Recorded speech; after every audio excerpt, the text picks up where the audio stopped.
Bom, iniciando então a segunda parte, né? Então, diante disso tudo, é, então a gente tinha que pensar o que que poderia diferenciar o homem dos escravos, tá?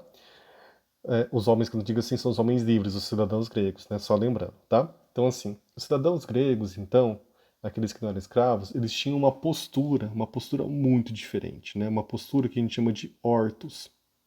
Isso aqui é uma coisa que é muito importante mesmo. Por quê? Porque essa postura, esse ortos, significa uma postura irrepreensível. Significa, né, aquela pessoa, aquele cidadão grego que vai andar super imponente, com os olhos fixos, com os passos largos, com seus passos seguros e por aí vai. Muito diferente dos escravos, que andam de cabeças baixas.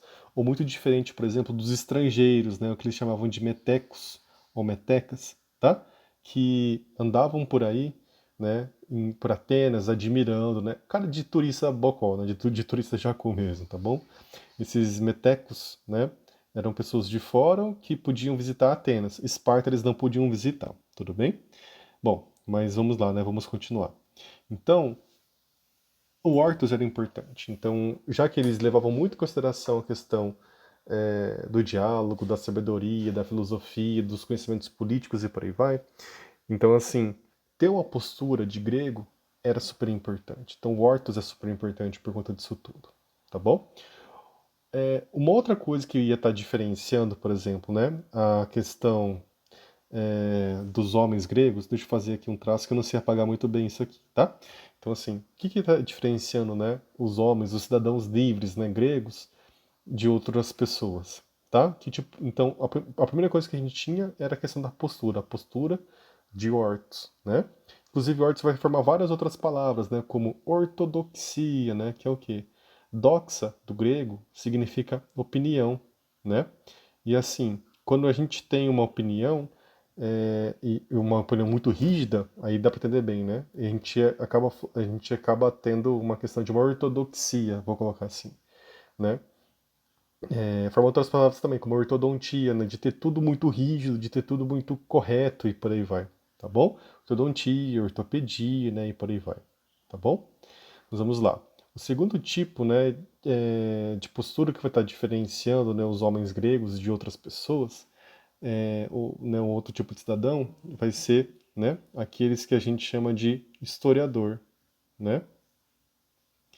Então, assim, quando a gente começa a pensar, né, nessa questão do historiador, o historiador ele vai levar em consideração, né, justamente uma questão de uma razão. Tudo que um historiador falar, ele vai ter que ser muito embasado nas questões de uma razão. Ele não pode inventar um dado ou trazer alguma coisa assim, porque ele vai ser questionado. Então o historiador saía da Grécia, né, saía de Atenas, e ele trazia uma coisa nova para a gente. Né? O que, que ele trazia de novo para a gente? O historiador, então ele pegava e ele trazia para a gente uma noção, como que eu vou trazer assim para vocês? Ele trazia uma noção bem racional dos fatos. Era uma questão factual assim mesmo. Não sei se deu para entender, né? Bom, então o historiador tem essa postura, né, bem racional e por aí vai. E ele poderia ser contestado a qualquer momento, né? Então ele tinha que se utilizar muito do que, né? Da razão, tá? Da razão para estar justificando e tudo mais, né? O que ele trazia. Mas geralmente o que ele trazia era o quê? Nossa, Atenas é muito melhor que outras cidades, é muito superior, eu visitei tal cidade, mas sempre se utilizando da razão. E a gente tem uma outra postura que é muito interessante, tá? Que é ligado, né, às pessoas ligadas ao teatro, né, ao teatro grego, que também é uma coisa que é super importante.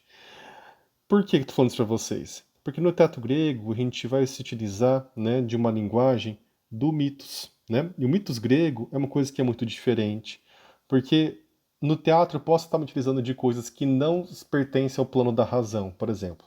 Ah, isso aconteceu, aí a gente estava perdendo a batalha, aí Zeus interviu, né? Por exemplo, né? Apolo chegou e fez isso. Então, aí que a gente vai ter uma linguagem de uma não razão, né? Uma linguagem mítica, tá? De uma linguagem que não precisa estar embasada na razão.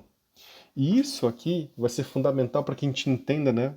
Uma outra coisinha, tá bom? Que eu vou estar gravando agora em uma terceira parte da aula, ok? Serão, acho que 3 ou no máximo 4 partes das aulas nossas.